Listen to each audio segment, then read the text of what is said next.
Imos continuar co ciclo logo de conferencias sobre o patrimonio bélico. Vamos a ir avanzando un pouco cronolóxicamente, pasamos da idade antigua, vamos meternos de cheo na idade media, para eso contamos co profesor Carlos Barros, que é profesor titular, como sabedes, da Universidade de Santiago de Compostela, aparte un especialista en historia medieval, pois ten a súa tesi doctoral feita sobre o tema que escollimos un pouco como referencia, non, para ubicar este momento histórico en Galicia, que serían as guerras irmandiñas. Ademais dun montón de publicacións, participar entre varios seminarios, pois contamos coa súa presencia hoxe para ilustrarnos un pouco no tema que corresponde. Aproveitamos o tempo con Carlos e voume sentar o que baixo, vale? Graciñas. Bueno, bons días. Fríos. A ver se co ruído de espadas quentamos un pouquiño o ambiente que falta fai, verdad? Bueno, primeiro agradecer a APIT, é dicir, a Asociación Profesional de Guías Turísticos de Galicia e Inventación. É un gusto, é un honor, porque vos, os guías de turismo, sodes os que faceis a historia sobre o terreo, nos andamos en arquivos, en despachos, en bibliotecas, e vos estades a pé de rúa facendo historia, por iso é moi valorable que teñamos esta posibilidade de interactuar e interconectar, non? Entre os que investigamos a historia e os que a divulgai. Bueno, algún fará tamén a mellor investigación, inda que sea a divulgación cara aos que veñen a visitarnos, que así se enteran que aquí temos algo máis que a Catedral de Santiago de Compostela, que, claro, o maior patrimonio material que temos. Eu vou falar de patrimonio inmaterial principalmente. Conceptos: guerra e revolta ou revolución social son dous conceptos diferentes, ambos serían aplicables para o tema de hoxe, que é a revolta irmandiña. O que pasa que cando falamos dos irmandiños falamos máis de unha revolta social que dunha guerra. No preito de Tavera Fonseca, unha e outra vez, as testemunhas que falan 60 anos despois da revolta que viviron cando eran mozos ou nenos, sempre se refiren a ela como o levantamento da xente común do reino de Galicia. É dicir, cando falan de guerra, falan da guerra que se traían entre sí os cabaleiros, que chamamos guerra feudal, non? Polo tanto, os irmandiños, que é un término que se inventa a principio do século XX, eles se chamaban a xente común da Santa Irmandade do Reino de Galicia. Pois os mardiños identifican a guerra coa cabalería, e como movimento social se consideran antiseñoriais, anticabaleros e, polo tanto, antiguerra. De feito, cando falan das causas do levantamento irmandiño, din con toda explicitude que foron as guerras que había entre caballeros. Tamén outra testemunha: había muchas guerras, muchos alborotos e guerras e muertes de hombres e robos, e que non había justicia, como justificación do levantamento dos vasalos contra os señores. Dicían tamén: con las dichas guerras los labradores pasaban mal. Por lo tanto, me parece injusto, aínda que se fai, agora non lo acaba de recordar Pedro, porque, en fin, é un costume que ven de moi atrás, de chamar a revolta dos irmandiños as guerras irmandiñas, ven do século XIX. Tamén na época de Marx e Engels, o libro de Engels sobre a revolta dos campesiños alemán no século XVI lle chama a guerra dos campesiños de Alemania no século XVI. Pero hai que loitar contra eso, aunque só fora por un problema de rigor, e deixar o término guerra para as guerras políticas, dinásticas, as guerras entre Estados, ou, no caso galego, e tamén en moitos outros casos que se desatan revoltas polas guerras, das guerras feudais, das guerras entre os propios señores, entre os propios cabaleiros. E deixar para os irmandiños o término correcto como categoría historiográfica, que é o de revolta social, e que ademais corresponde coa idea de sí mismos que tiñan os propios protagonistas, que repito, falan da revolta dos irmandiños e 60 anos despois no preito Tavera Fonseca. Como xorde a parte militar da revolta dos irmandiños? A Santa Irmandad se crea co obxectivo de guardar a orden pública en tempo de inseguridade, de guerras, de inestabilidade política, etc.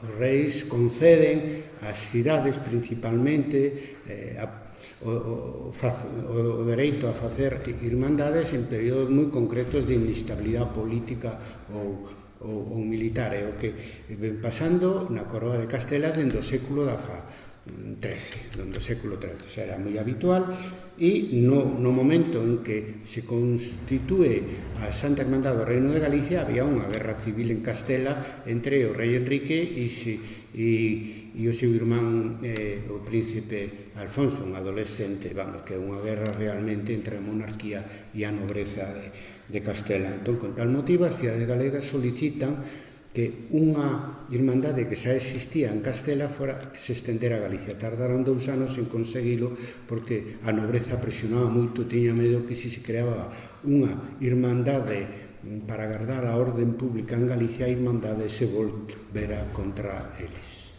contra a clase feudal, e así foi. Os irmandiños crean esa institución que é a Santa Irmandad do Reino de Galicia para garantir a paz, a xustiza e a seguridade no reino.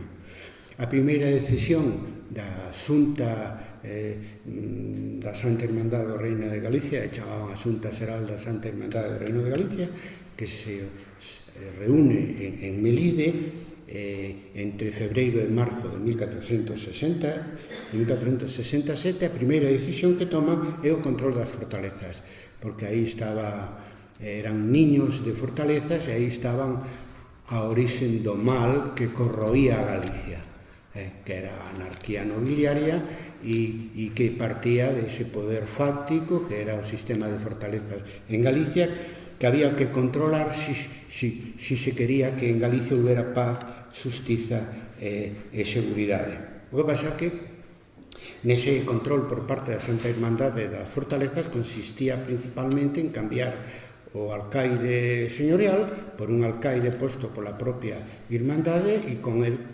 cambiar, na maior parte dos casos, tamén a guarnición militar que vivía na fortaleza. Pero claro, os alcaldes e as guarnicións señoriais se resistiron, ben pola súa propia conta, ben por indicacións do señor correspondente. E iso truxo toda unha cadea de cercos, de asaltos e de derrocamentos de fortalezas no ano 1467. O paradigma é o cerco, asalto e derrocamento da Rochaforte, que probablemente fora, se non a primeira, das primeiras fortalezas que se derrocan en Galicia, que sirven un pouco de exemplo pola vía do contagio para o resto de Galicia. Bueno, aparte desas resistencias dende as fortalezas, negándose a servir a Santa Irmandade, houbo reaccións armadas dos señores de reducida escala, Por exemplo, nun nobiliario da Casa de Saavedra do século XVII contase que Alfonso López de Saavedra, que era o señor da Casa de Saavedra na época irmandiña, se había señalado tanto en la persecución de los hermandinos que por ello habían quedado tan destruidos sus estados y sus fortalezas demolidas. En realidad, os irmandiños non solamente derrubaron as fortalezas dos señores que se resistían, derrubaron todas as fortalezas, incluídas que pertenecían a un sector da nobreza media que estaba integrado e apoyaba a Santa Irmandad. Neso foron, como se diría hoxe, moi radicais. Pensaban que eran niños de malfeitores e que non había que deixar unha en pé. Unha insurrección xeral contra todas as fortalezas, todas derrubadas nun prazo de 2-3 meses, menos o castelo de Pambre, que por situacións particulares, o deixaron en pé, o Irmandade perdoou ao castelo de Pambre, e quedou aí tamén para poder decir que derrubaran todas as fortalezas menos Pambre, que é unha maneira moi medieval de expresar ese concepto de totalidade. Unha testemunha bastante contraria, por certo, a Santa Irmandad, que é unha minoría dentro do preto de Fonseca, pero é interesante porque xente moi cercana aos señores feudais derrocados polos irmandiños, e, polo tanto, sempre aporta cousas interesantes para algún coñecemento global, plural, do que foi a revolta irmandiña. Pois unha testemunha di que se levantaron, ora literal, o digo en castelán, non é que eles nas declaracións verbais do preito Tavera Fonseca falaran en castelán, falaban en galego, pero como os dous arcebispos que estaban en pugna, Fonseca e Tavera, eran de casteláns, pois simplemente os escribáns transcribían, traducían simultaneamente do galego ao castelán, por eso as declaracións están en castelán, para non cambiar nada eu as leo en castelán. Ben, esta testemunha di dos irmandiños que por su propia voluntad se levantaron diciendo: no tengamos sobre nós, Señor, ni fortaleza ninguna. Autogobernaron Galicia durante 2 anos con esa máxima de eliminar todas as fortalezas e deixar aos señores sin terra e vasalos. Hai unha máxima latina que di que se queres a paz, prepara a guerra. No caso dunha revolta social, o xusto é decir, como veremos no caso do Irmandiño, si queres a paz, fai a guerra.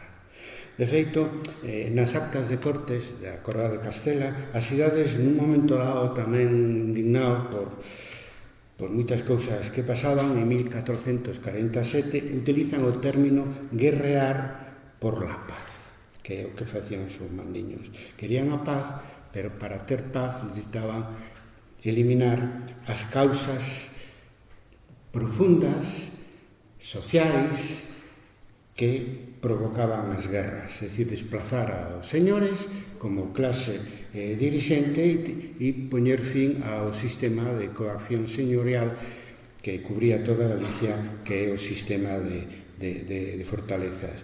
Si, facían a guerra para acabar coa guerra en definitiva. Por eso é, creo eu, históricamente incorrecto facer a crítica dos irmandiños contemporánea recentemente, que fan algúns de decir que foi un erro pola súa parte derrubar todas as fortalezas, porque cando logo volveron os señores 2 anos despois, pois os irmandiños non puideron utilizar as fortalezas para defenderse da contraofensiva señorial. É unha maneira moi contemporánea de pensar e moi militar, verdad? Cando eles non tiñan máis que unha mentalidade militar, tiñan unha mentalidade social. E o que querían facer non é a guerra, aínda que estuveron obrigados polas circunstancias a organizar exércitos e ir á batalla, non? O que querían é facer a revolta ou a revolución social e acabar co poder dos señores, en definitiva. Daí que derroban todas as fortalezas, porque saben que era un golpe tan decisivo, e así foi, que nunca se podería restaurar o poder feudal tal como coñecemos, sobre todo ao final da Idade Media, porque é unha época moi violenta e moi insegura como consecuencia da crise do feudalismo, e entonces pois se fartan completamente e cortan pola base as raíces do poder señorial sin maior outra preocupación, considerando ademais o grado de espontaneidade que é moi grande na revolta irmandiña, sobre todo na fase de derrocamento das fortalezas. Dicían que, bueno, que se volven, pois volven, pero non van ter fortalezas para seguir atacándonos, para seguir aldrasándonos a nos. E a historia lle deu a razón, polo menos a medio prazo. No Breito de Tavera Fonseca se fala como si, daqueles tempos, como se houbera, permítaseme repetir a palabra, 2 tempos diferentes. O tempo da guerra, que a anarquía nobiliaria donde dominaban os cabaleiros loitando entre sí polas terras e os vasallos, guerra que tiña como principales víctimas sempre pois a xente común, porque poucas veces morría un cabaleiro nunha desas guerras por enemistades particulares que continuamente nos tiñan acostumado. Entón, hai un tempo da guerra e un tempo da paz, e o tempo da paz é cando a Santa Irmandad toma o control de Galicia. Portanto, hai unha relación, como vedes, dialéctica entre a paz e a guerra que me levou a min a especificar no título isto de Irmandiños, Guerra e Paz, aunque hoxe en día nesta conferencia falarei sobre todo da parte militar da revolta irmandiña do tempo da guerra, como falan as testemunhas do preito da Vera Fonseca. Falarei de armas, de cercos, de exércitos, de batallas, diferenciando a parte militar da revolta ao principio, da que falan sobre todo os favorables á revolta, diferenciando a parte final, na parte militar final da revolta irmandiña, da que falan sobre todo os seus contrarios, empezando polas armas. Bueno, é unha mistificación pensar que os irmandiños andaban con apeiros agrícolas, con fouces, forcas, lejóns, que iban a guerra así, o sea, a única excepción que, por certo, descubrín preparando esta conferencia, porque teño tanta material de arquivo fichado que a veces xa ni me acordo, non? E descubrín que se utilizan un útil os campesiños agrícola moi eficaz, que é a fonda, non? É dicir, unha tira de coiro que collían así cunha pedra e facían isto, e moi útil para derribar aos cabaleiros que pelexaban a cabalo. É unha excepción, tamén se pode empregar unha lanza longa, unha pica, non? Pero penso que a uso me lle dá resultado. O descubrí preparando a parte das batallas desta conferencia. O resto usaban espadas, lanzas, bestas, ballestas en castelán, escudos, tamén cascos, cotas de malla, lanzas longas, que é bastante sofisticado. Normalmente as lanzas que usaban eran cortas, pues xa veremos como Pedro Madruga se utilizou cando invadiu Galicia dende Portugal ao final da revolta irmandiña. Todos tiñan armas en Galicia. Non vou ler as citas, pero antes da revolta hai varias queixas de que os campesiños tiñan que ir a labrar a viña ou a labrar os campos armados pola inseguridade que había, non? Como consecuencia das malfeitorías dos señores e das guerras que os señores se traían entre sí. Todo o mundo tiña armas por unha razón moi simple. Cando funcionaba normalmente o réxime feudal, estaban na obriga de prestar servicio militar ao seu señor correspondente. Entón, nese sentido, todos tiñan experiencia militar de servir nos exércitos señoriais. E algún deles, algún campesino, chegou a capitán irmandiño, obviamente, porque tiña esa experiencia militar nas guerras feudais, nas guerras entre os propios señores. Por tanto, en vez de servir no exército do señor, sirven no exército deles mesmos.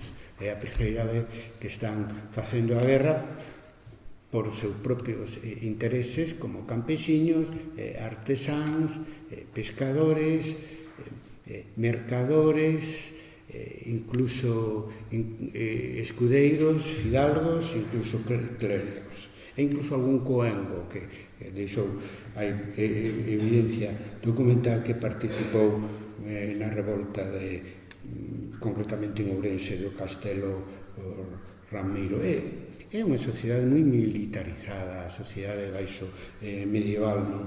No preto Vera Fonseca tamén se fala como o arcebispo Fonseca andaba, literal, de armas vestidas e la lanza a caballo. É dicir, é o único señor eclesiástico, tamén é o maior señor feudal de Galicia, o arzobispo de Santiago, que se vestía con armadura e lanza e espada e participaba nas guerras ao frente dos seus vasalos armados, non? Isto é así dende o principio, xa se di na historia compostelana, arzobispo de Santiago, báculo e ballesta, é dicir, báculo e besta. É dicir, neste caso é unha confirmación de finais da Edade Media de que Fonseca se vestía con armadura e participaba ao frente da súa xente nas guerras que lle tocaba vivir, tamén as guerras que fixo contra a Santa Irmandade. Bueno, vedes que di armas vestidas e la lanza a caballo.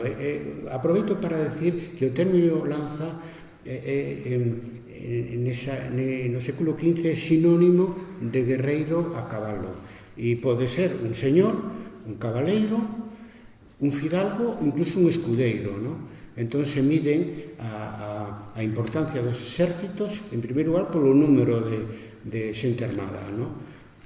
En segundo lugar, si se trata de exércitos señoriais, é o primeiro, o número de lanzas que levaba, o sea, o número de homes de a cabalo armados que levaban ese exército. Bueno, como vedes, armas blancas todas, non? Decía García de Cortázar, armas neolíticas, é dicir,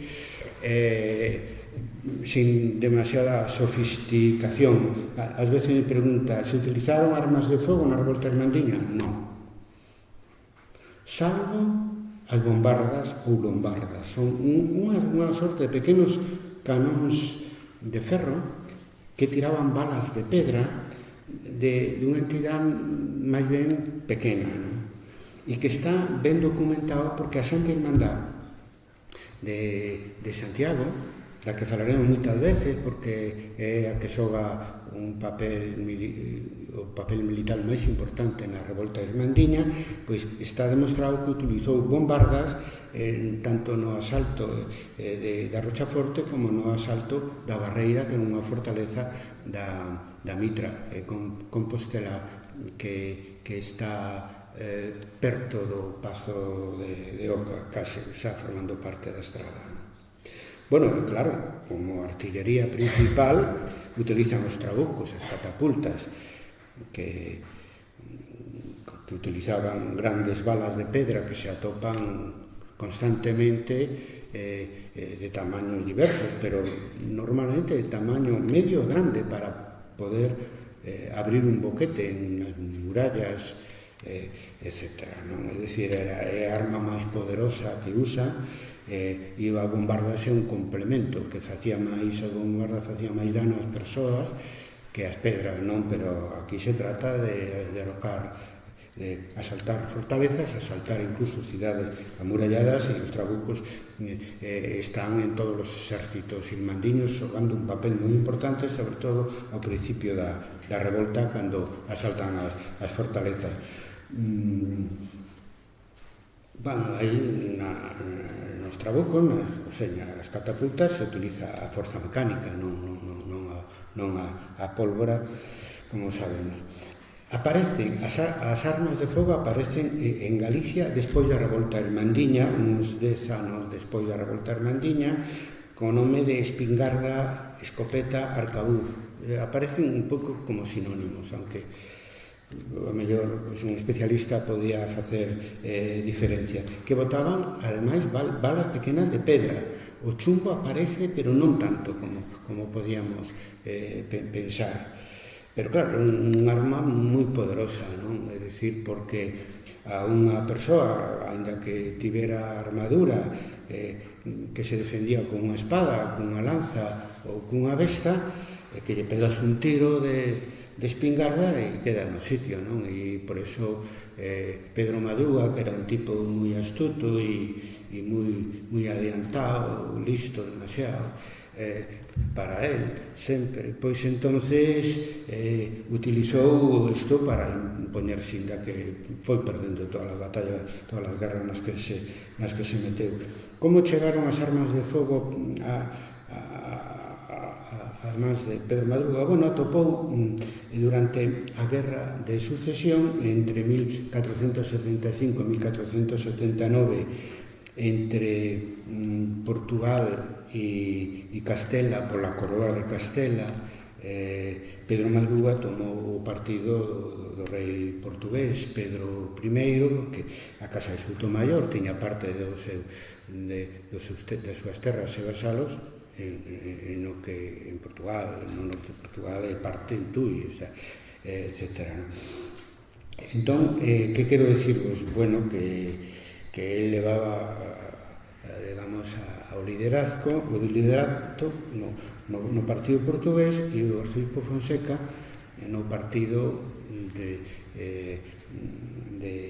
favorable a Isabela Católica, non? Entón, Pedro Madruga atopou no Porto de Vigo unha nave donde viaxaba unha compañía de mercenarios sermanos, 75 arcabuceiros.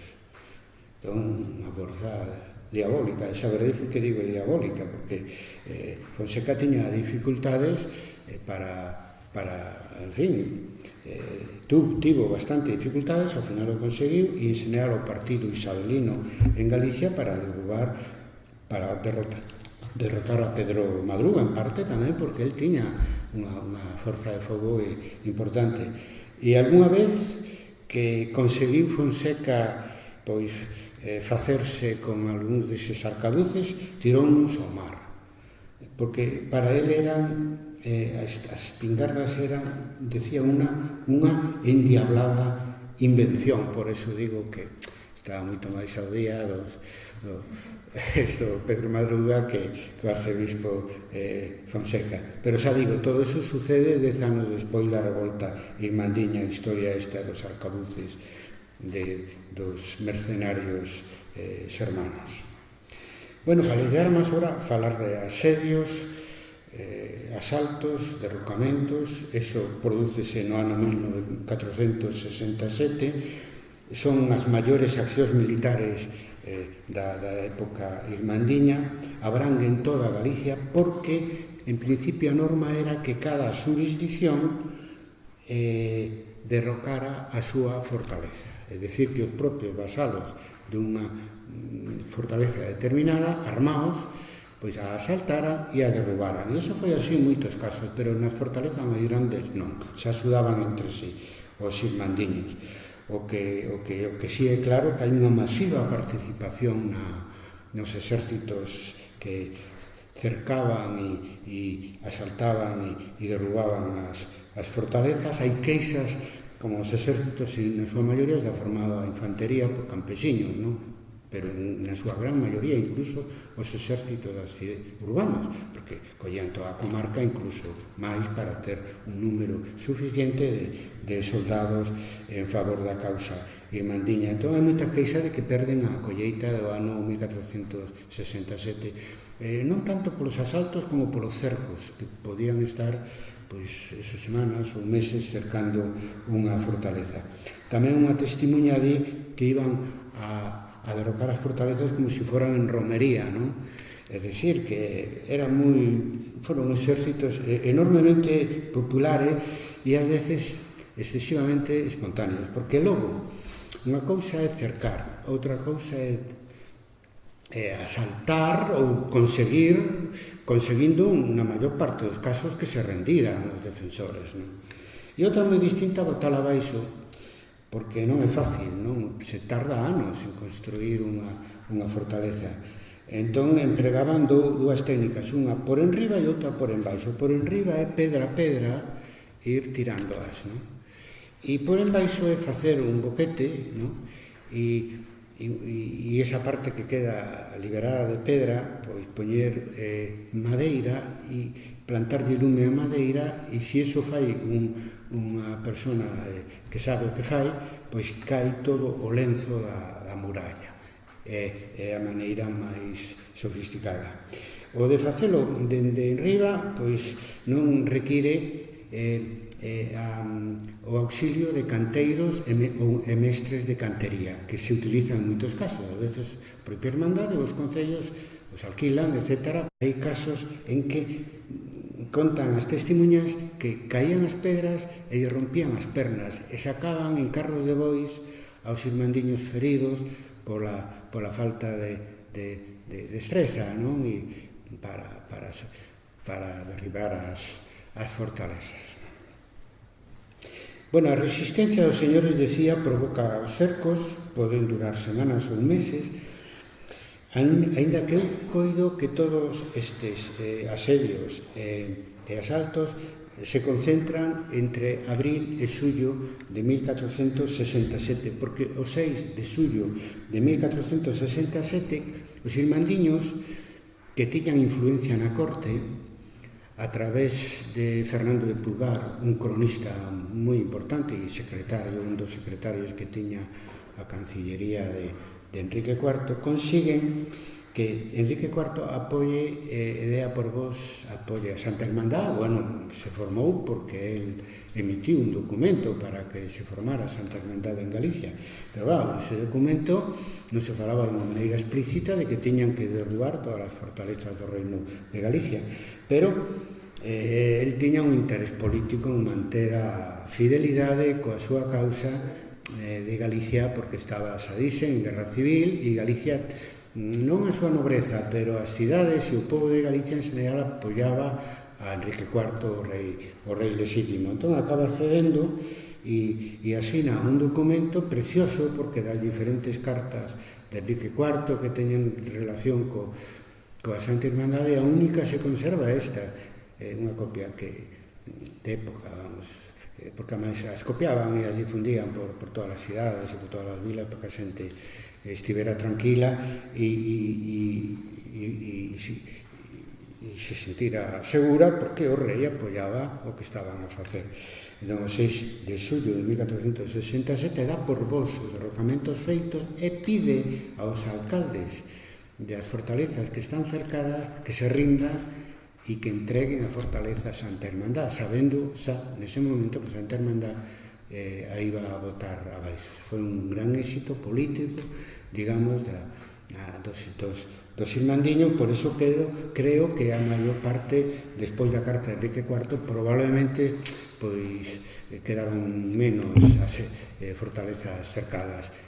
A obra principal se tuvo que facer entre abril, maio e xuño, a obra de destrucción de fortalezas, con todos os elementos militares que rodean a isto do derrocamento masivo das fortalezas.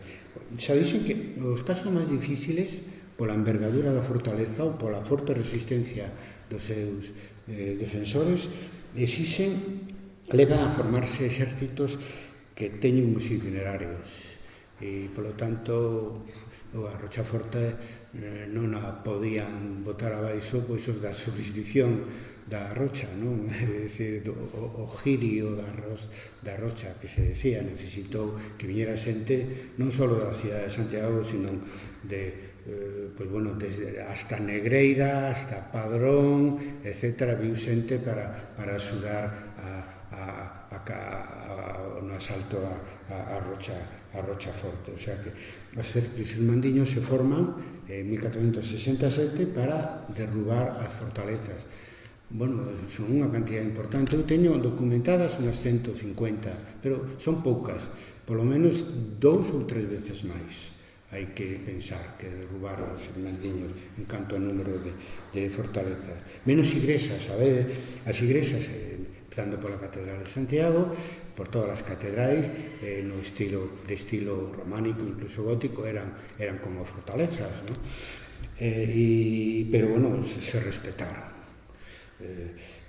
Por exemplo, en as torres do oeste, é dicir, en Catoira, aínda hoxe en día, Catoira, os restos das torres de Catoira están como deixaron polo chan, con algúns restos que sobresaen, como deixaron os irmandiños, e está no recinto do que foi a fortaleza, está unha ermita románica, moi rústica, pequeniña, e normalmente respetan, cando derruban as fortalezas, respetan as igrexas que moitas veces hai dentro.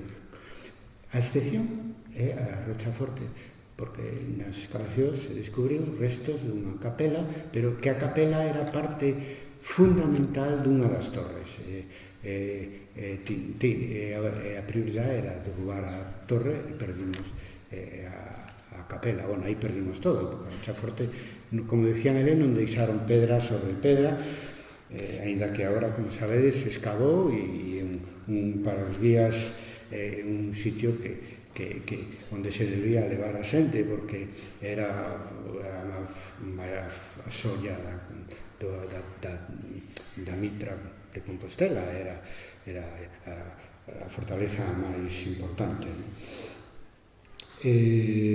Bueno, pero as igrexas ás veces eran escenario tamén de acontecementos bélicos. Cantas veces a xente da cidade aproveitaba as catedrais cando como último lugar para a defensa da cidade, non? Si os enemigos lograban pasar o obstáculo das murallas, non? E durante a Revolta Irmandiña, por exemplo, eu acabo de descubrir isto tamén, de que a Irmandade de Santiago foi moi importante tamén militarmente, non?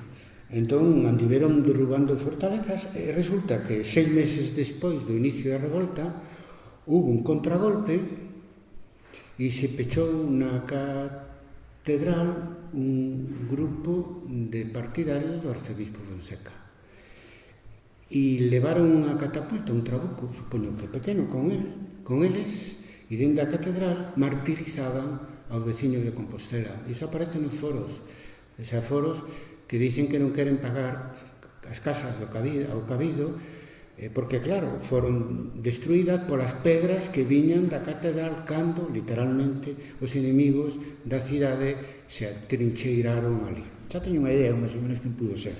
Pero, bueno, un drama, porque mentras a Irmandade andaba axudando a todo o mundo de Santiago, andaba axudando a todo o mundo a derrubar fortalezas, e atacan dende dentro, o cual quer decir que a historia, o veremos no caso de Monforte despois, a historia militar dos irmandiños ten moitos tiras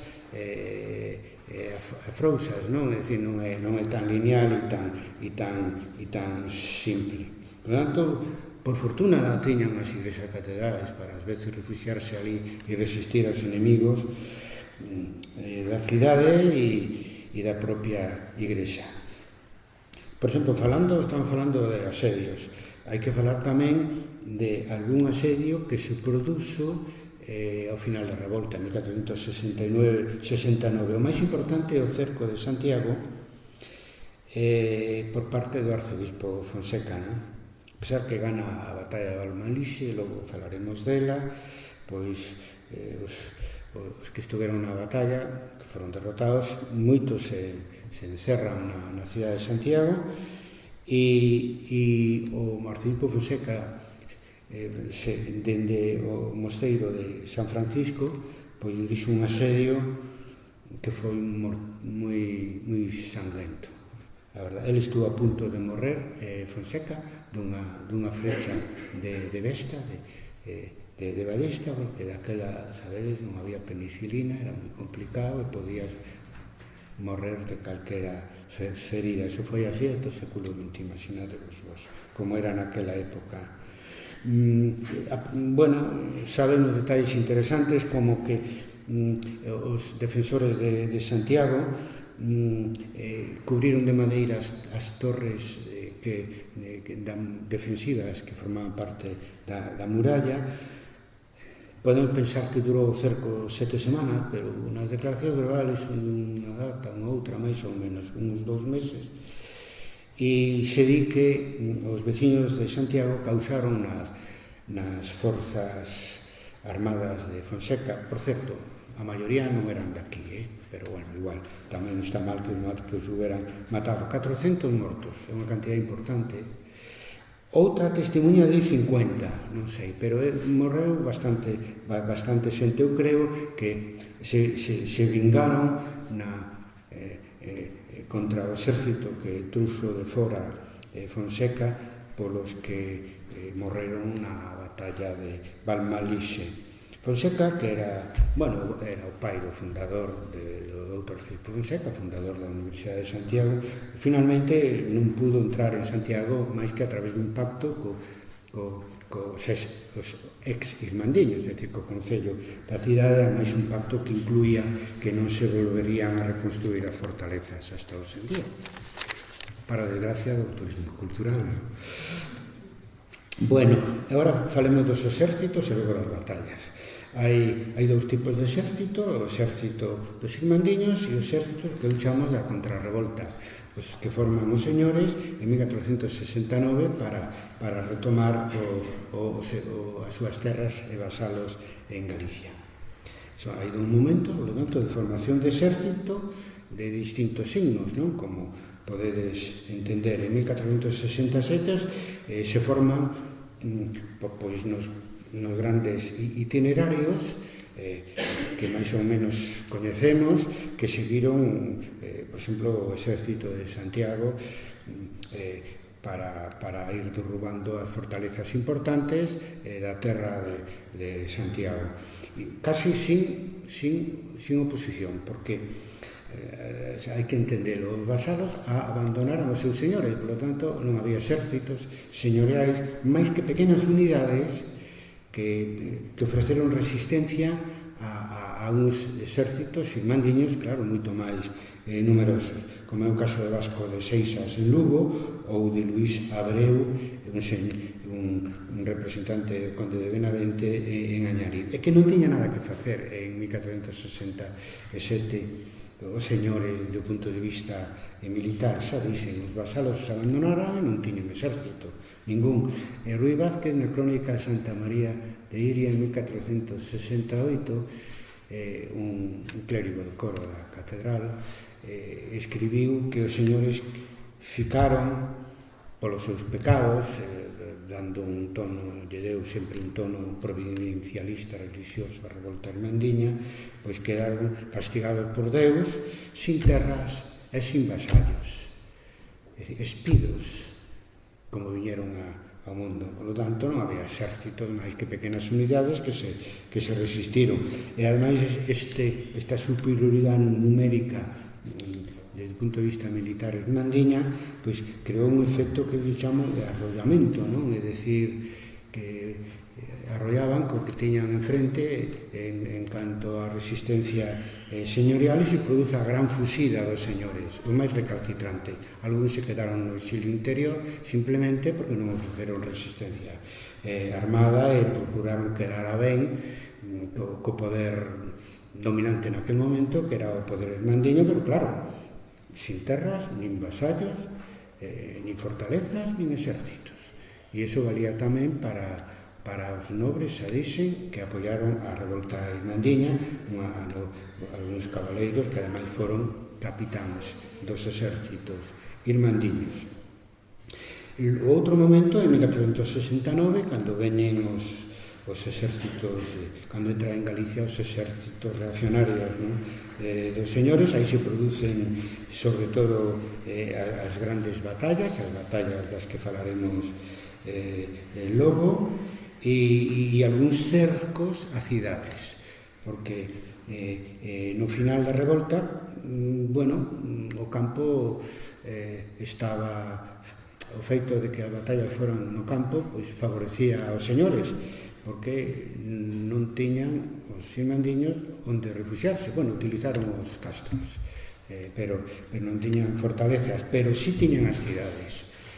E as cidades les costou muitísimo controlalas. Os señores tardaron por aí 2 ou 3 anos e sempre se resolveu o problema do retorno ao vasalaxe das cidades mediante pactos, non? mediante pactos.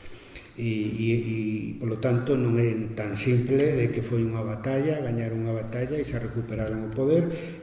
Hai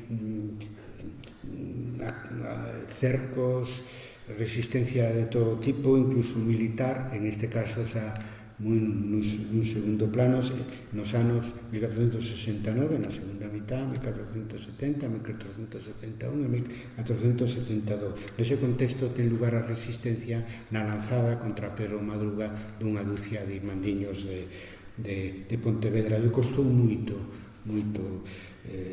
en fin, recuperar o poder en Galicia. Ademais durou pouco, porque durou 10 anos esa recuperación de poder. Logo viñeron os representantes dos reis católicos, volveron a reconstruir exércitos irmandiños e volveu a derrocar fortalezas, claro, de outra maneira, porque entón nesa segunda fase, como veñen a dicir as testemunhos do Preto de Vera Fonseca,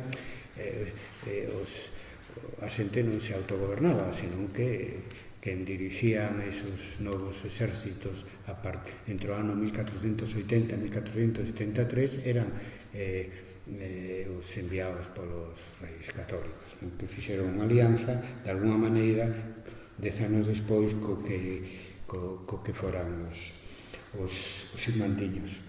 Os exércitos irmandiños e os exércitos da contrarrevolta e os exércitos señoriais son moi distintos.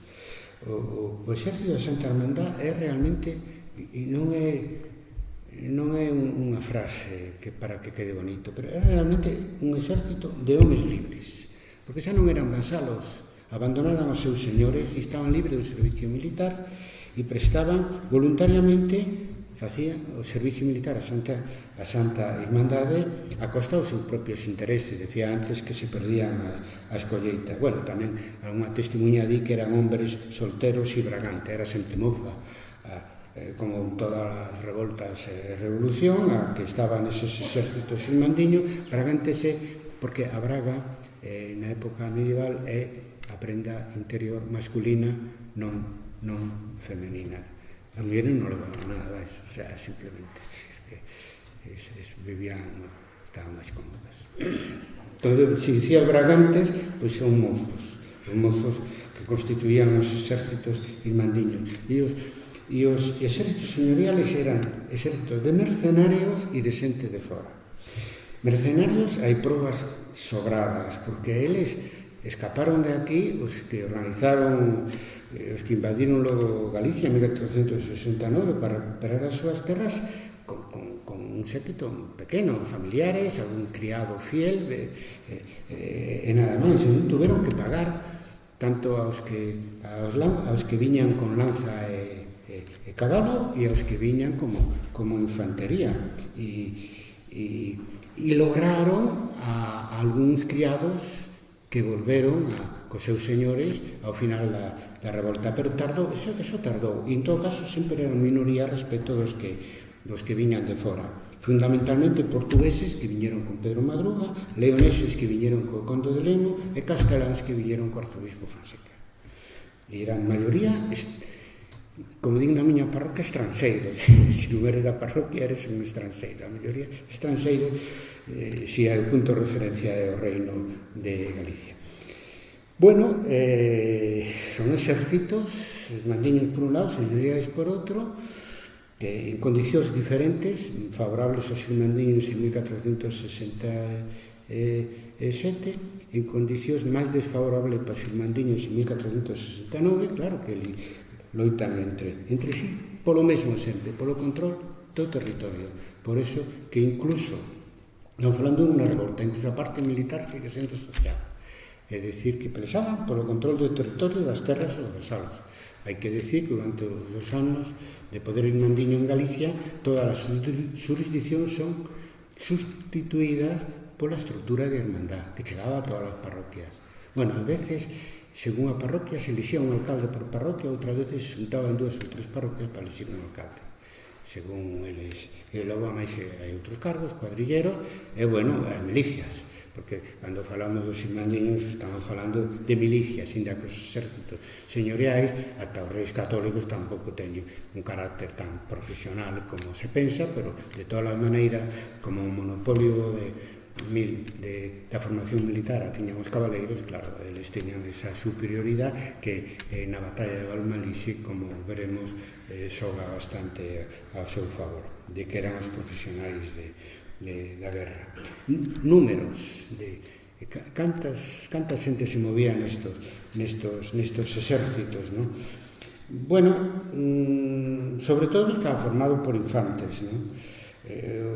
Os exércitos señoriales levan máis cabaleiros que os exércitos populares dos irmandiños e, por exemplo, a media é entre 4.000 e 5.000 homes armados para os exércitos, digamos, de comarca, non?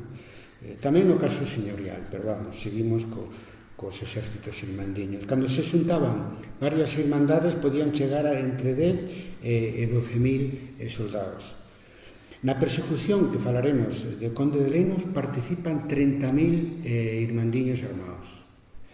E logo unha testimuñación de Melide no Prieto de Fonseca di que oyó decir que eran 80.000 os irmandiños en armas. Bueno, iso é un tercio da población que podemos considerar tiña a Galicia a finais da Idade Media. No itinerario de Fernando Colón de 1517 e 1523, 50 anos despois da revolta, pois se atribuye 300.000 habitantes en Galicia. Por lo tanto, pois unha terceira parte armada. Bueno, un fenómeno general. Pode haber algo de exageración? Pois sí, porque o problema dos números na época medieval é que non sempre se corresponden literalmente. É dicir, para expresar moita cantidad é un número alto. De todas as maneiras, por exemplo, no caso dos 30.000 que perseguiron ao Conde de Lemos, quen dá esa cifra é o propio Conde de Lemos. A mellor lle daba gusto poder decir que tuvo que fuxir porque era un exército de 30.000. O sea, hai certa tendencia a exageración. Para o que valen de toda maneira moitos números son para poder comparar. Porque, digamos, desa maneira sabemos pois, a importancia desde o punto de vista numérico das forzas militares en pugna. Estamos falando de exércitos que, por a súa característica, como exércitos populares, que son enormes para a época medieval. Por exemplo, os estudios feitos para a chamada Reconquista, o sea, a guerra contra o Islán nos séculos XII e XIII, dan unha cantidad notoriamente inferior. Incluso nos exércitos reais dificilmente pasaban de 2.000 homes armados. A diferencia respecto dos exércitos no século XV, aquí en Galicia, sobre todo os exércitos irmandiños, é que nos exércitos da Reconquista o 50% iban de a cabalo. E aquí, sin embargo, o máis, tratándose dun exército señorial, podían pelexar a cabalo un 10%, e no exército irmandiño, digamos, a mellor un 5%. Pero eran exércitos enormes. No inicio da revolta, en 1467, se forman tres grandes exércitos, un no centro, Santiago e a terra de Santiago, un no sur, a xente do Bispado de Tui, e un no norte, pois a xente do Bispado de Lugo, con Monforte como centro, digamos, de toda a dinámica militar da revolta irmandiña no Bispado de Lugo. Ademais, é o exército lucense, é o que protagoniza con axudas externas a gran ofensiva contra o Conde de Lemos cando expulsan de Galicia. Conde de Lemos era o señor laico máis importante de Galicia.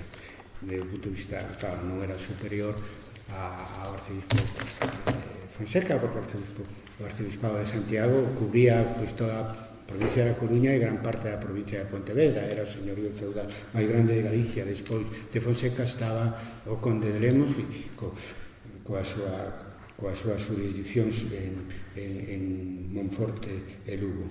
Este exército central, ao principio, a xente de Santiago Comarca que se xunta para asaltar e derrubar a fortaleza de Chaforte. Pero logo suma a xente de Muros Noia, a xente de Arousa e, según os momentos, tamén a Pontevedra e a Coruña, Betanzos que soían actuar xuntos, porque antes da Santa Irmandade de 1467 hai unha irmandade, hai ensaios previos, hai unha irmandade anterior entre Betanzos e a Coruña. O exército central podía chegar a sumar entre 10 e 12.000, según os datos que ofrecen as testemunhas do perito Tavera Fonseca. O dirixente máis importante na época de Fortaleza é Xoán Domínguez de Liñares, un mercador e cambiador de Santiago, que era o xefe carismático da Irmandade, non soamente en Santiago, sino en todo o que é a terra de Santiago. Pero nas batallas era Pedro Osorio quen levaba a voz cantante, un cabaleiro, etc. E este exército pois se nutría da xente común entre o río Ulla e o río Tambre, pero chegaba ata a Costa da Morte porque o exército central, o exército que dirixía Santiago de Compostela, derrubou as fortalezas do Conde de Altamira, a Torre de Altamira en Brión, Vimianzo en Soneira e Mensas na costa, directamente na Costa da Morte. Tamén axudaron a perseguir ata Ponferrada o Conde de Lemos e tamén en 1468 axudaron ao exército de Tui a que frenar a Pedro Madruga porque morreu. Tui estuvo cercada un ano, entonces Álvaro Pérez de Soutomayor, o medio irmán de Pedro Madruga, pues, morreu por causas naturales e arrepentido dos seus pecados, como diría Rui Vázquez, pois ordenou que se cedese o poder da cidade de Tui a Santa Irmandad. Entón tiñan medo de que Pedro Madruga aproveitara a viñera de Portugal e aproveitara ese vacío de poder para facerse con Tui. Entón foron os de Santiago ali a axudar aos de Tui, dirixidos ademais por Álvaro por outro Álvaro Pérez de Ávila, que fora o alcaide da Rochaforte e cambiou a chaqueta. Unha vez que perdeu a Rochaforte, pois o remuneraron entre os dirixentes da Santa Irmandade. Ele era concelleiro en Santiago tamén e o Concello, co apoio do Cabido, lle deron unhas terras que lanxaba moito por elas, cambiou de chaqueta e foi capitán irmandiño na zona de Santiago.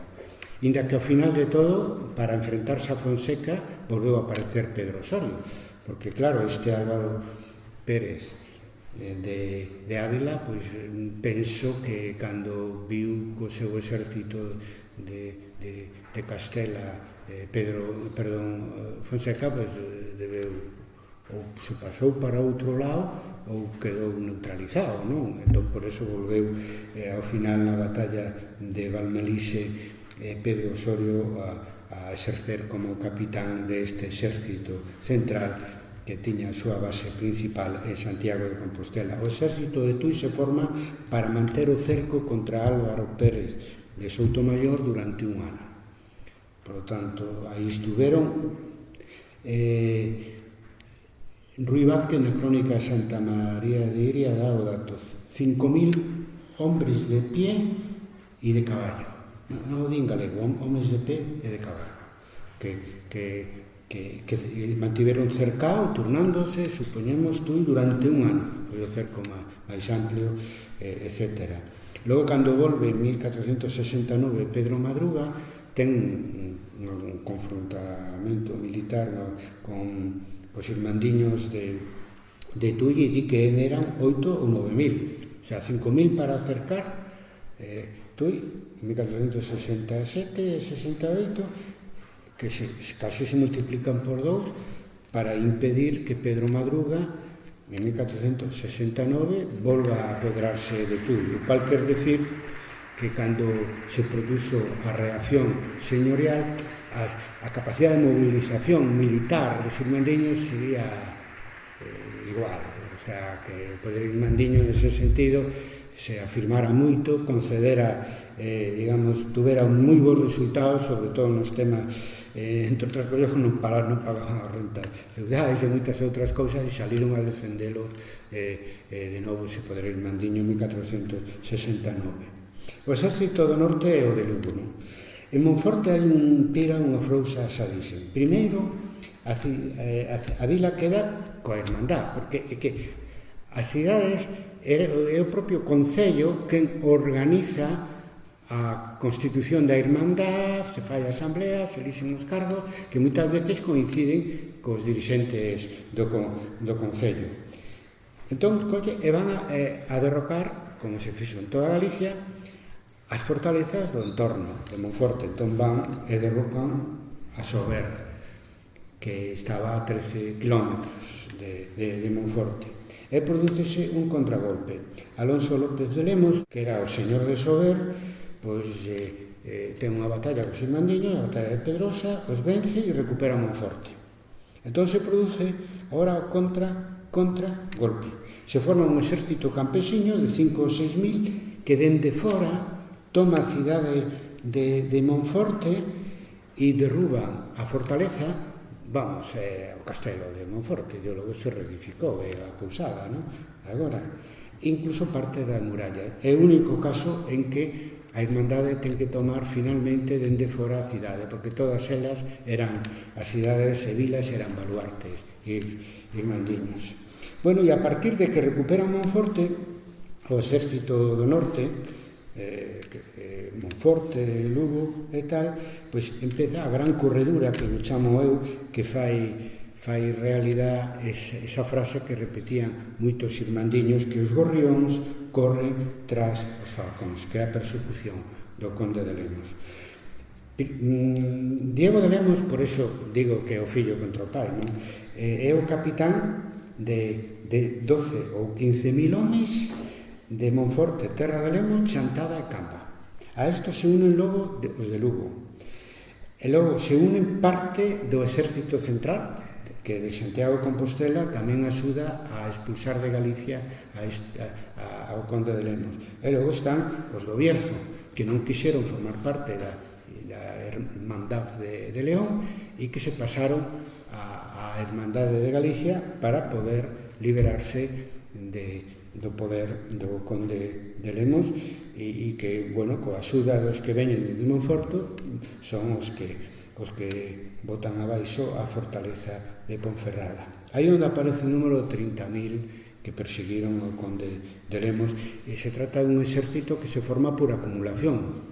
Empeza en Monforte e que vai recorrendo o camiño entre Monforte, empezando por Sarria ata Ponferrada, derribando no Courel e tal todas as fortalezas do conde de Lemos, hasta expulsar a Pedro Álvaro Tesorio, o conde de Lemos, o señor laico máis importante de Galicia, decía Ponte, la luz de los caballeros de Galicia, expulsaron do reino de Galicia e do Bierzo, que naquel momento, como vede, pois para moitos efectos formaba parte por voluntad propia dos bercianos do reino de Galicia. Di unha testimonio ao preto Tavera Fonseca que siendo el conde el más poderoso señor de todo este dicho reino, fuera huyendo hasta Ponferrada y tras de él más de 30.000 hombres de la dicha hermandad.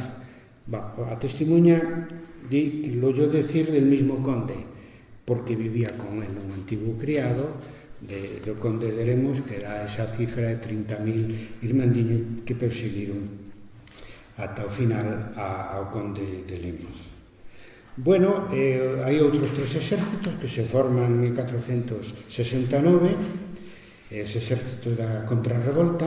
No centro Fonseca, que viu coa súa xente dende Salamanca.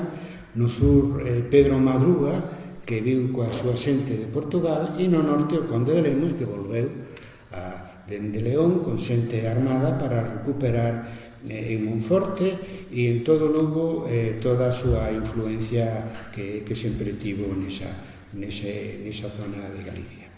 O exército de Fonseca eran entre 100 e 300, según as testimonhas de a cabalo, 2.000 peóns financiados pois como pudieron.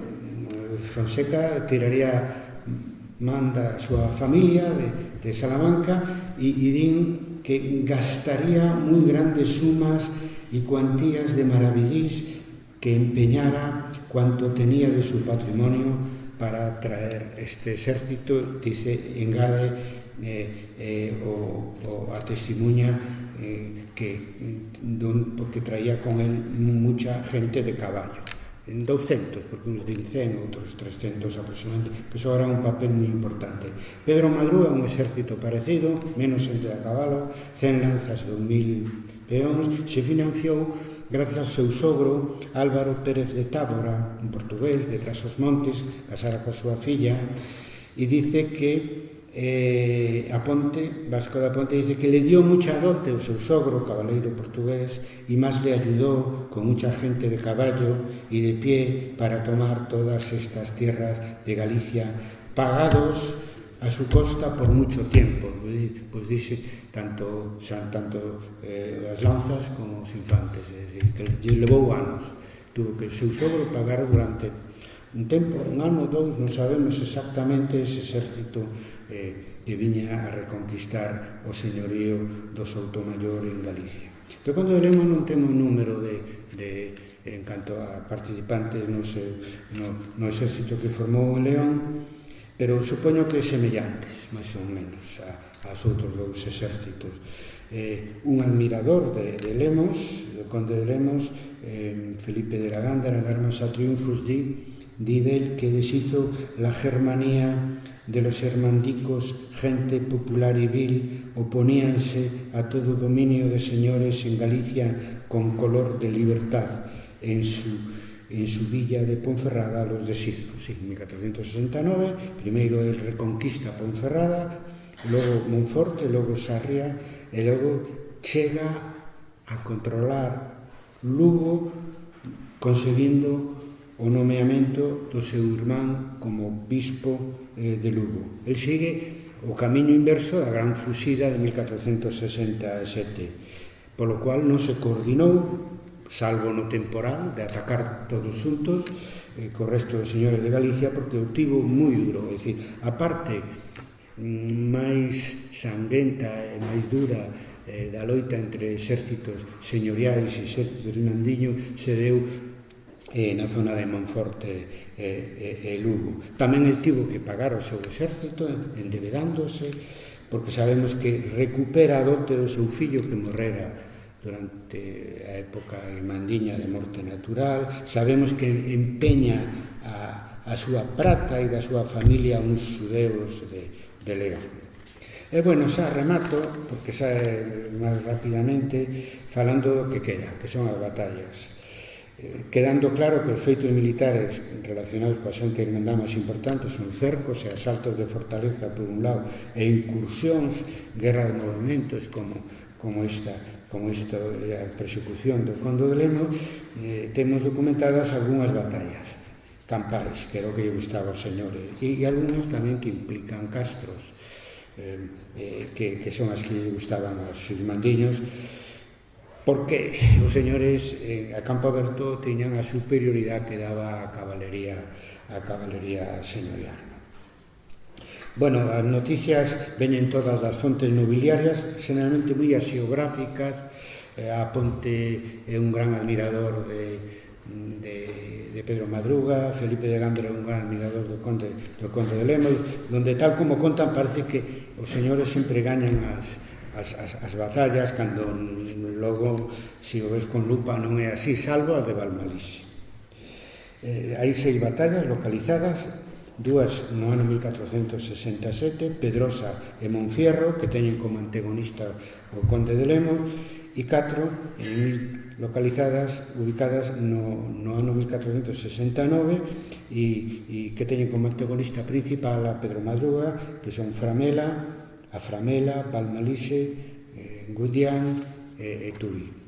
A batalla de Pedrosa no eixe Monforte e Lugo, bueno, Pedrosa temos un topónimo localizado, está en San Cibrao de Vilamelle, en Ferreira de Pantón, está na documentación do mosteiro de Ferreira de Pantón. Xa dixen antes, aí as idas e voltas da toma de Monforte, que Alonso López de Lemos, que é un seguidor, obviamente, do Conde de Lemos, pois, según conta Felipe Gándara, pois, desde la villa de Monforte partieron os da Santa Irmandad contra su casa e fortaleza de Sober, xa dicen antes, se las echaron por tierra, de Sober, supoño que algunha torre máis por aí, mientras él se prevenía de gente contra ellos, estaba buscando xente para facerles frente. Salió con los suyos de Ferreira, Pantón, Osendía, del Concello, y les dio batalla en el campo a donde dicen la Pedrosa, que foi a batalla da Pedrosa. E conta Gándara anécdota, non? É moi interesante porque descubrimos o uso das zondas por parte dos campesiños ismandiños, non?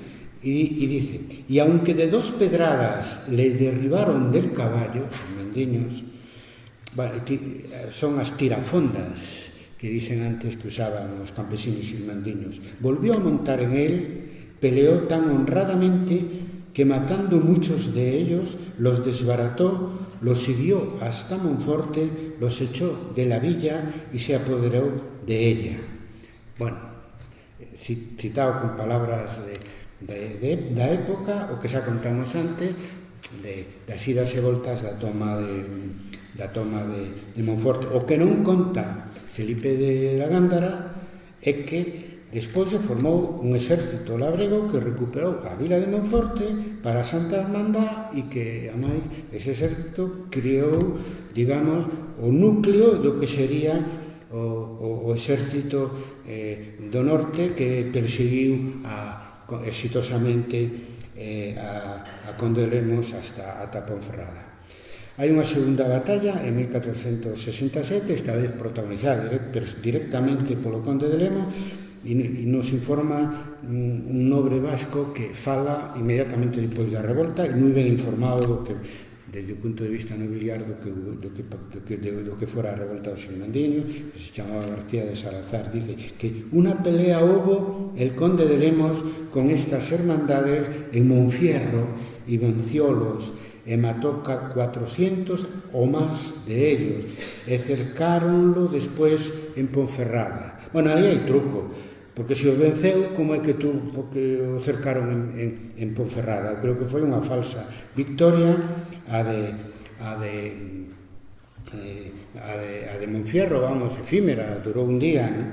E, sin embargo, penso que influiu porque a masacre, ainda que non foran máis de 400, senón menos, que houbo por parte que fixo o Conde de Lemos cos ismandiños, pasou, como dicía antes, tamén no cerco de Santiago e os mortos de Valmalice, que serviu, sin duda, deu pulo vengativo a gran corredura que expulsou de Galicia ao Conde de Lemos. No eixe 1469, no eixe Tui Santiago, teñen lugar esas 4 batallas que protagoniza Pedro Madruga. O protagonismo moi excesivo, porque a Ponte era un enorme admirador de Pedro Madruga e da súa brutalidade e falta de escrúpulos. Tamén era inteligente e gracioso, é dicir, é chistoso, tiña de todo, pero como señor era un señor nese sentido bastante mortífero, non? Pois non sei se houbo máis contactos, pero do único que temos constancia é do que di Vasco da Ponte en Recuentos de Casos Antiguos de Galicia, que Pedro Madruga escribió al arzobispo de Santiago y a don Juan Pimentel, hermano del conde de Benavente, que si ellos le querían ayudar, que él iría con ellos a cercar la ciudad de Santiago, y señalaron el día en que se juntasen. Se pusieron de acuerdo para chegar xuntos a Santiago e conquistar Santiago de Compostela. E aí ten lugar, en Viña de Portugal, ten lugar a primeira batalla na Framela, non? El ven a toda velocidade dende o norte de Portugal, deixa de lado Tui, deixa de lado Soutomaior, era, digamos, a xurisdicción, o seu objetivo principal, recuperar o señorío de Soutomaior, sempre cara a Santiago. Intenta ir polo interior, ahora entenderedes. E de pronto se atravesaron delante de Vasco de Aponte os irmandiños atrincheirado no castro da Framela. Está tamén localizado, é o castro da Famelga en Cotobade. E é o exército do sur o que se enfrea, Irmandiño do sur, o que se enfrenta ao exército contra Irmandiño de sur. Están a xente de Tui, a xente de Ourense, parte da terra de Santiago, a parte sur da terra de Santiago, suman 4 ou 5 mil, e, según aponte, sempre tan axeográfico, Pedro Madruga los venció, e levaba con ele unha forza de 2.000 homes armados. E, ademais, un latiguillo, un lugar común que emprega sempre, no caso de Pedro Madruga e en algúns casos de outros nobles. Prendió, firió e matou a cuantos quiso. Esa é a maior fazaña que se podía esperar un cabaleiro nesa época de decadencia feudal. E a Vasco da Ponte, coruñés, que ainda sendo da Casa dos Andrade, era un admirador absoluto de Pedro Madruga, porque alá donde iba prendía, hería e mataba a cuantos quería. Debe ser haber algo de verdad, pero por desgracia no tocante ás batallas non temos o punto de vista do Silmandiño, porque aparecen escasamente no preito Tavera Fonseca. O que realmente pasou é que coa resistencia que atopou na Framela, o que fai Pedro Madruga co seu exército é desvialo á esquerda cara a Pontevedra, porque di a Ponte que máis seguro era por Pontevedra para chegar a Santiago, que aunque era recio paso, tiña que pasar Pontevedra, Caldas, sobre todo Padrón, e era complicado militarmente, pero o intentara polo interior, vía Cotobade, Cuntis, e topou unha resistencia, por tanto non venceu aos da Framela, non? Bueno, pues, é así, todo moi parcial, como é a historia, debe ser, que tamén lle dá pluralidade a información que nos recibimos. O sea, lle parecía máis fácil pasar por Pontevedra que atravesar o castro da Framela, onde estaba, bueno, os castros naquela época tiñan as defensas todas funcionando, e había casas, non é como agora que está todo enterrado, e servían como elemento de defensa. Logo, claro, por Pontevedra xa sabía que podía ter un problema coa cidade, e ten un problema, e se produce ali eu chamaría unha non batalla, porque alguén simplemente se bota para atrás. Claro, Pedro Madruga non di que é el que se bota para atrás, sino que son os defensores de Pontevedra. O capitán Rimandiño Pontevedra era López Pérez Mariño de Lobeira, da Casa dos Mariños de Lobeira, e quedou tamén, hai un nobiliario pequeno que canta as proezas do Mariño de Lobeira, e o teñen como un gran defensor da cidade de Pontevedra, e que derrotou a Pedro Madruga cando quiso pasar por ali, e que o que fixo o Mariño de Lobeira é sacar a xente armada de Pontevedra, poñerse diante da muralla. Entón, Pedro Madruga, que era así, tamén era un falabarato, entón puxo o seu exército ali dunha maneira con máis ortodoxia militar diante dos defensores de Pontevedra, e así, e como puxo diante de todos os que levaban unha lanza rústica, logo os besteiros e logo os cabaleiros, para meterlles medo. Pero non hubo pelesa, e a Ponte di que os de Pontevedra non quixeron, e nós temos para nós que non quiso foi Pedro Madruga, porque quería chegar a tempo a cita de Santiago, e o recoñece indirectamente o propio Ponte, que dice: bajando la marea, Pedro Madruga pasó el río Lérez caminando deprisa hacia Santiago, iba muy feroz porque nadie se le paraba delante. No, cando alguén se le paraba delante, evitaba o enfrontamento para chegar á cita puntual, porque máis era un tema de amor propio. O alcume de Madruga é de época, e decían que porque tiña a zona de chegar antes que ninguén a batalla. Pois, bueno, neste caso tivo algunhas dificultades. Por último, a batalla máis importante relacionada coa revolta Irmandiña, a batalla de Almanixi. Sabemos que está cerca de Santiago, xunto de Santiago, según as testemunhas de Preito Tavera Fonseca.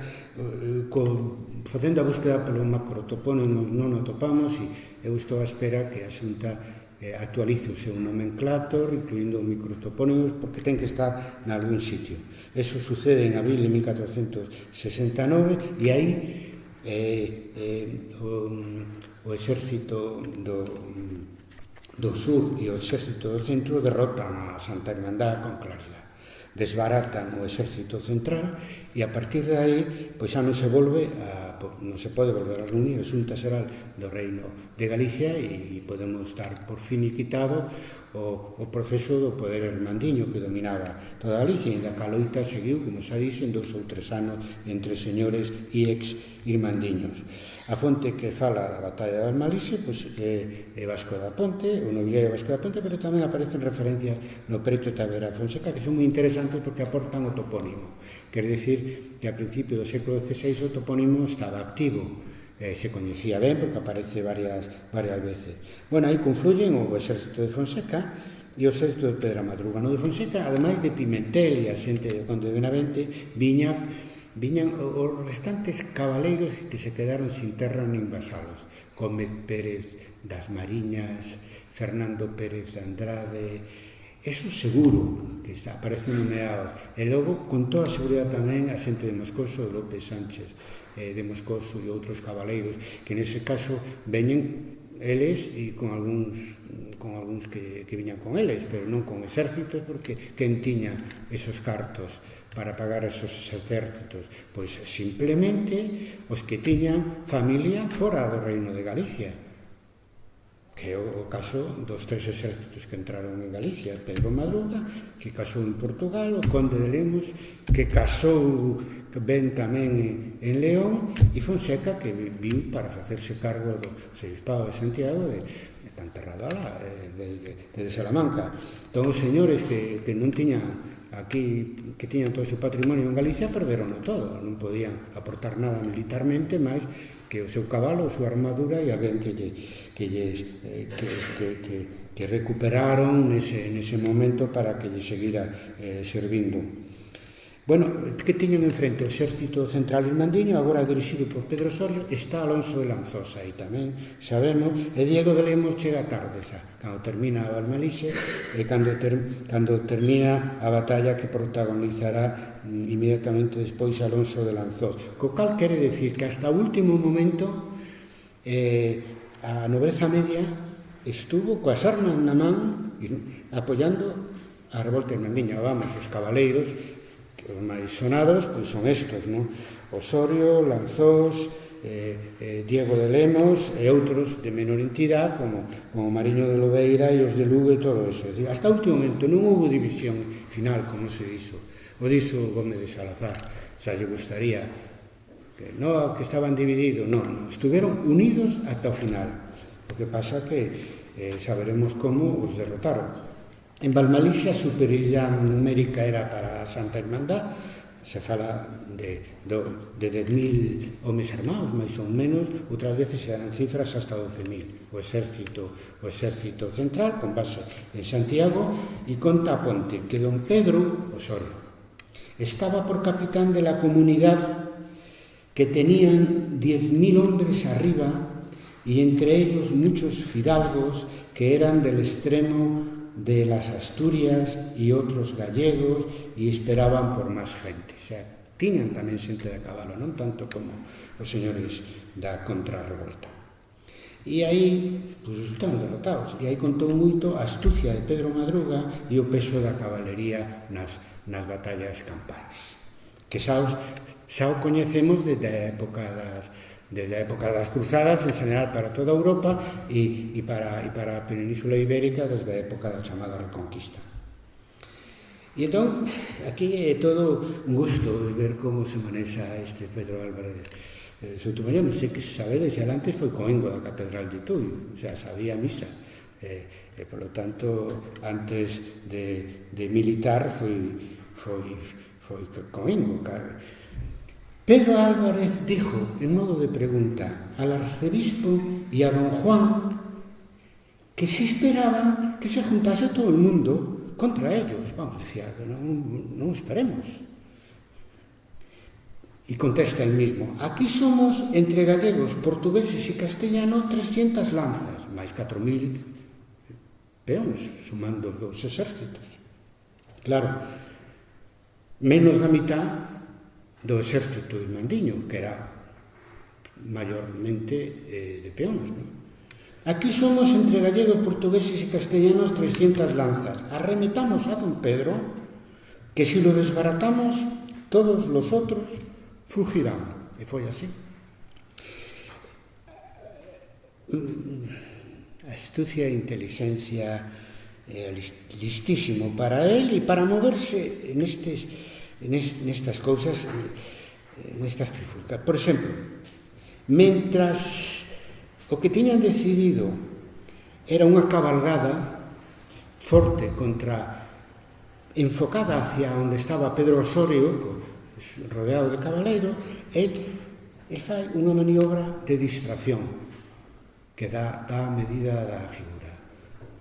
E é que vestido de ropas basas, é dicir, vestido de don ninguén, vamos, de labrego, vestido de ropas basas porque non lo conociesen. O sea, que se o conocen non van detrás, pero bueno, ten a súa gracia, pero funcionou. Vestido de ropas basas porque non le conociesen, salió al campo dando voces a don Pedro, e funcionou. Non funcionou porque a infantería do exército de Fonseca, conxunto de Fonseca e Pedro Madruga, fora contra o exército irmandiño. O que foi a cabalería, que atacou como unha cuña e como digo, a documentación de época desbaratou unha grande desbandada. Fuseron e foron perseguidos polos señores, claro, como sempre, mataron, feriron neles, xa sería menos, pero houbo, seguro que houbo, porque penso que mataron o que poideron. Logo ten lugar a seguinte batalla de Valmalise no Castro Gundián, que é unha secuela da batalla de Valmalise, porque despois da desbandada di a Ponte: andando los señores abatiendo la comunidad, toparon con Alonso de Lanzós, que iba moi bien acompañado, tiña certa forza militar con él. Yendo a buscar máis gente, andaba reagrupando despois da desbandada de Valmalise para reanudar, para pasar a ofensiva contra os señores, para non darse por vencido. Entonces, yendo a buscar máis gente para pelear con los dichos señores, que corrieron hasta encerrarlo en el Castro de Gundián. O Castro de Gundián está perto de Ponteulla, na parroquia de San Miguel de Castro. Bueno, eso de que correron para encerralo, bueno, eles, cando podían, evitaban os irmandiños a batalla campal e trataban de utilizar os castros, como fixeron na Framela, para evitar, para facer frente aos exércitos da cabalería señorial, non? Además recoñece a Ponte que o Castro Gundián era un castro moi forte, ainda agora se ve, moi forte, como un castelo roqueiro, e aí fracasaron. E todos disculpan o fracaso, non foron capaces de tomar o Castro Gundián, de aprender, vamos, de levar preso ou algo peor a Alonso de Lanzós. E todos son disculpas. Si no fuera porque el alférez era o portaestandarte, que iba diante do exército coa bandeira. Si no fuera porque el alférez que allí murió y la noche que llegaba le cortaran la cabeza a todos los suyos, como un conto, porque, bueno, le matan un alférez e entón xa se retiran. Vaya cabaleiros audaces e valientes, non? E segundo, que se lle chega a noite. Logo, volvo a falar de que Pedro Madruga, se é necesario, ás veces é todo o contrario, utiliza a noite para atacar, para nada, simplemente non foron capaces. O que queda moi en evidencia con esta referencia á batalla de Gundián é o odio que lle tiñan a Alonso de Lanzós. Era con moito o dirixente militar máis odiado polos señores, porque de verdad que lle cortarían a cabeza e a todos os suyos, dentro deso que cando gañan ou cando poden, matan, firen, etc. Que ademais ninguén o facía mellor, entre comillas, que Pedro Madruga.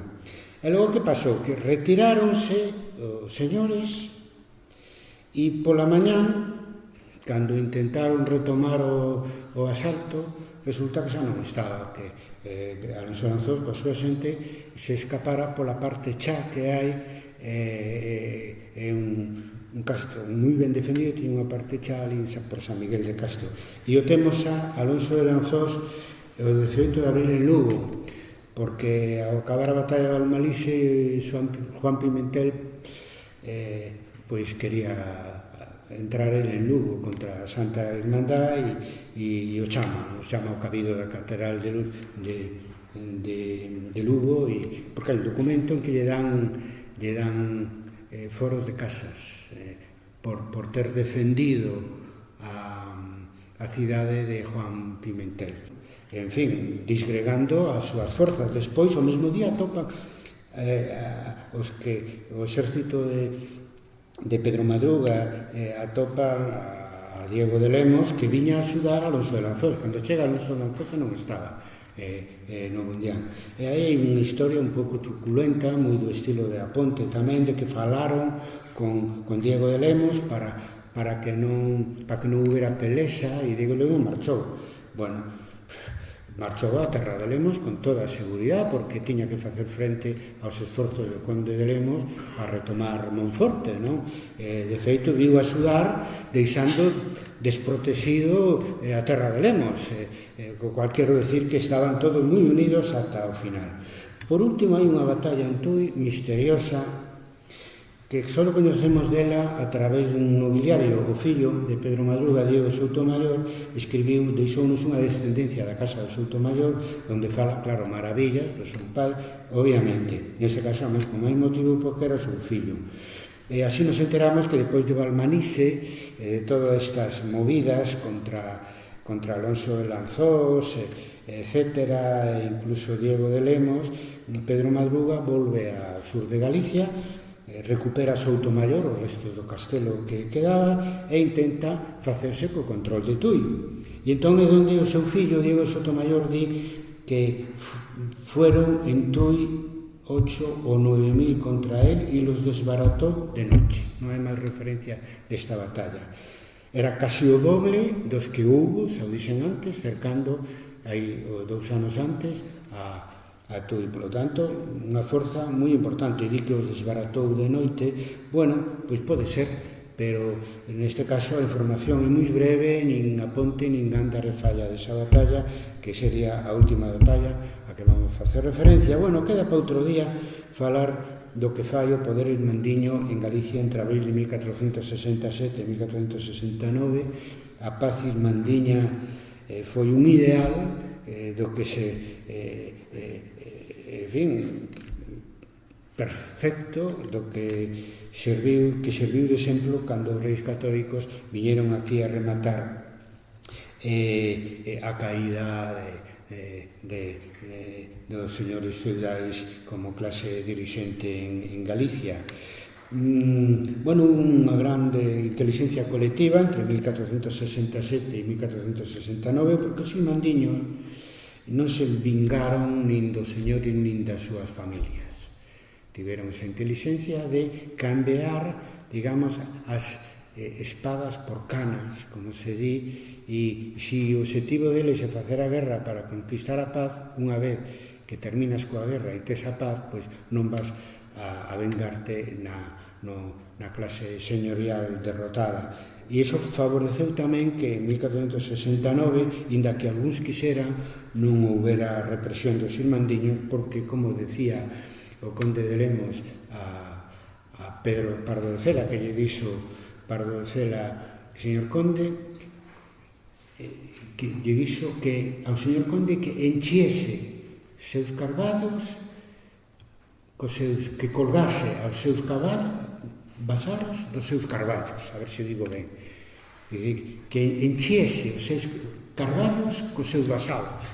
E el lle dixo que non había de comer dos carballos. Sabedes que quen come dos carballos, etc. Son os cochos, non? Por lo tanto, que el necesitaba naturalmente os vasalos vivos, e como primeiro descubriu Fonseca, e ademais os restantes señores, se querían volver a ser señores das súas terras, pois tiñan que olvidarse da represión e tiñan que pactar de novo as condicións, que foi tamén unha pelesa moi dura, porque algúns, como Conde de Lemos, Andrade e outros, lograron que reedificaran fortalezas ou vasalos de novo, etc.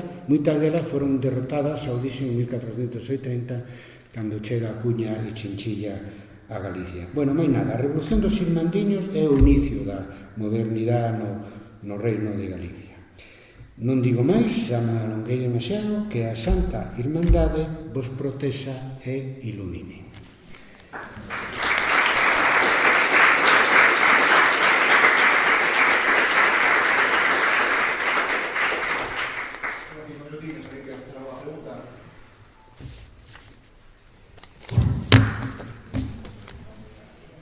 Sí. Usted decía cuando nos contó sobre este movimiento de irmandiños, decía de época medieval, de época del siglo XV. ¿Podemos aplicar este nombre a la época defensa, por ejemplo, de celtas contra romanos o contra el siglo XII contra gilmires? ¿O aplicamos este nombre solo este movimiento solo en época del siglo XV? Vamos a ver, irmandiños é unha especie de diminutivo afectivo da palabra hermandino que se usaba en castelán, que teria que ser, non sei, irmanciño. É unha palabra un pouco inventada polo galeguismo a principios do século XX e que fai referencia a un movimento de rebeldía social organizado a través do sistema das irmandades. Entonces, teóricamente, tamén son, vou dicir en castelán, hermandinos, pois, os que fixeron os da revolta de Roi Sordo nas terras de Andrade 1431, etc. Agora, o que tú me preguntas ven moi a conto porque nas redes sociales, creo que en LinkedIn, un colega mexicano así me decía: Carlos, como eu sempre estou con este tema dos irmandiños e tal, Carlos, e o término irmandiño non podería utilizarse como un término universal como decimos os indignados. Dice, claro, eu estaría encantado. O asunto é que outros estuveran de acordo e que significara non solamente unha revolta concreta nun tempo concreto no reino de Galicia a mediados do siglo XV, sino un sinónimo de rebeldía social. Eu engado ademais que dende Espartaco ata os indignados hai, pois eso, vivimos moitos fenómenos de rebeldía social que hai que contextualizar en cada época, pero que teñen elementos comuns, invariantes, que é a loita pola dignidade, pola igualdade, por aqueles grandes valores que en 1789 fixo universales a Revolución Francesa, pero que en realidad atravesan o conxunto das etapas históricas, non? Sí. Perdón? ¿Por qué quedó Pambre en pé? Pois mira, Pambre en pé, acabo de descubrir un dato a través de Cooper, que é o mellor historiador dos castelos que temos na Coroa de Castela no seu conxunto, onde di que el, me faltou un tempo de documentarme, no? que nese caso perdoaron o castelo de Pambre en recordo do pai de Sancho Sánchez de Ulloa, que era o seu propietario na época, o seu herdeiro, na época irmandiña. O Sancho Sánchez de Ulloa era, como os demais, todos para xente cabaleiros malfeitores e vivían de pelexar entre eles, en fin, non había, visto desde unha ética progresista, non había nada do que presumir, pero parece que o pai de Sancho Sánchez de Ulloa pois era moi querido polos vasalos e convenceron primeiro a Irmandade local e logo a Irmandade en xeral de deixalo en pé. Ora, inmediatamente se sacou esa conclusión esa ventaxe de poder decir que derrubamos todos os castelos de Galicia menos Pambre. desde o punto de vista militar, obviamente, hubieran podido derribalos todos, non? Porque ao principio, pois, tiñan que dividirse, era moi complicado, porque había cabranguero o conxunto de Galicia, pero logo que lle quedaba unha, é probable que quedara algunha máis. Pero eu no pleito de la Fonseca o máis citado como Castelo que dou pé e Pambre. Queda algúns que alguén decía que non o derrubara e eu ainda me queda por facer unha investigación puntual en esos casos. Creo que debeu quedar solamente o Castelo de Pambre porque quixeron, os irmandiños quixeron, non? Porque, por exemplo, en Rodeiro os partidarios de Fonseca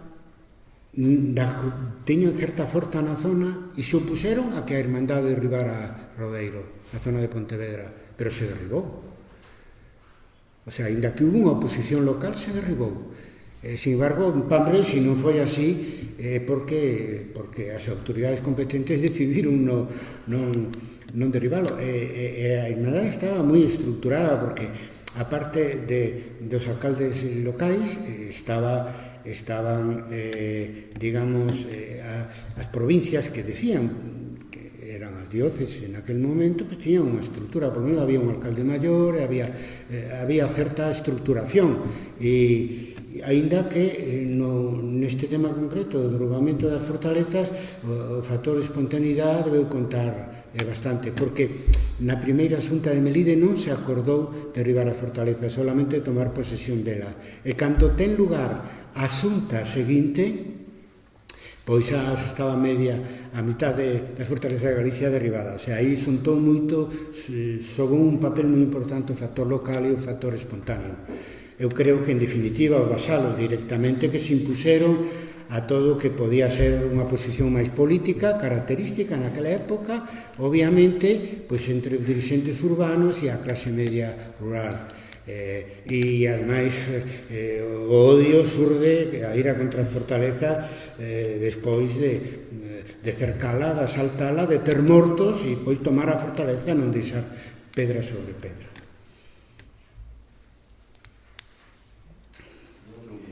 Sabes un pouco do tema, pero na nova musealización, por exemplo, do Castelo de Sotomayor, falas bastante deste tema, nos quería preguntar sobre a súa opinión. Sabe unha relación entre Pedro Madruga Cristóbal Colón? E quen? Cristóbal Colón. Sí, claro, se sale do tema, pero bueno, falamos de todo, como digo outro, todo é historia. Bueno, eu creo que Cristóbal Colón hai demandado por, non sei, quizá unha ou dúas dúcias de lugares como lugar de nacemento, non só en España, en Italia, en Francia hai todo un listado. Aí me dá moita pena que ninguén se dedicara a estudiar isto, porque en sí ten un interés en sí mesmo. Entonces, en todos os lugares, os argumentos, desde o punto de vista do método que aplicamos os historiadores, pois son peregrinos, non nos parecen, a veces, puramente circunstanciales, porque hai alguén que ten o mesmo apellido, cousas así. E que decir, que o interés deso é máis de como se xenera unha tradición ao redor da ubicación de Cristóbal Colón, de onde naceu Cristóbal Colón, que é outra cousa.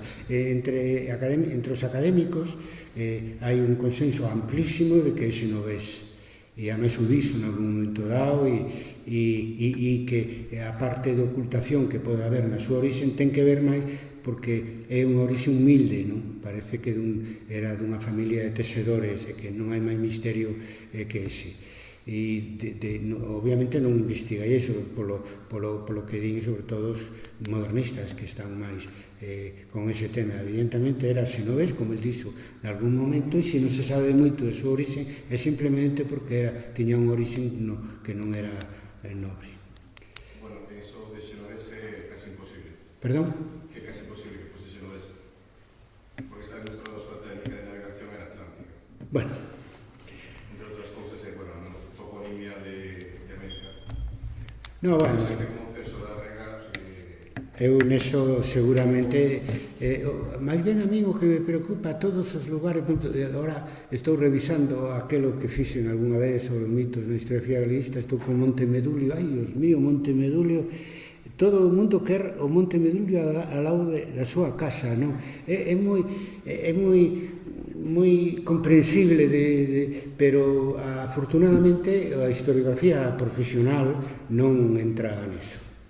Vos tedes presumís moito de que sodes os guías profesionais, non, etcétera, contra os amateurs e todo eso, e tedes toda a razón ademais, pero desde o punto de vista de historiografía eu creo que no que hasta onde eu sei, porque non é un tema que teña investigado especificamente, non hai salvo que aparezca documentación nova, non hai máis. Por isto son argumentos de tipo circunstancial, o sea, realmente que non sirven se empregamos a metodoloxía habitual que empregamos para probar as cousas. Necesita criterios máis sólidos.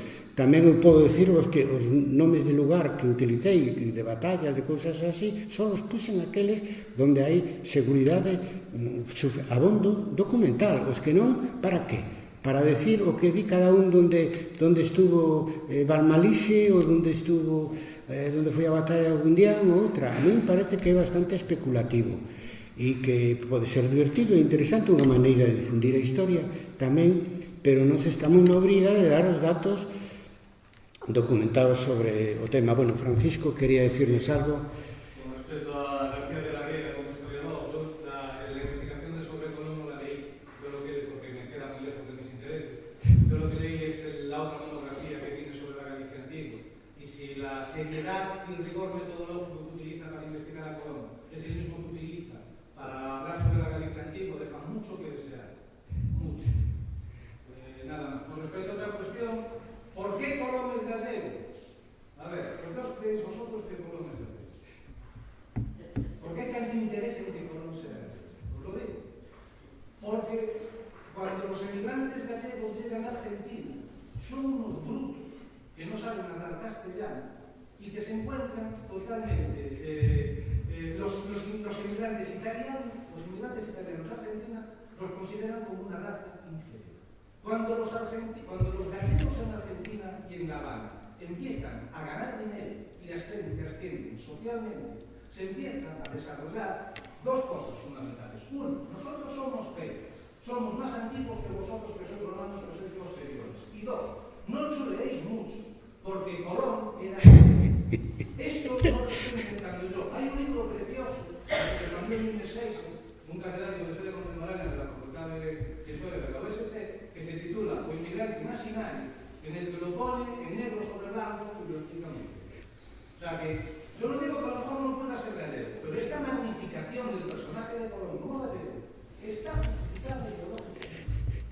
Es así de sencillo.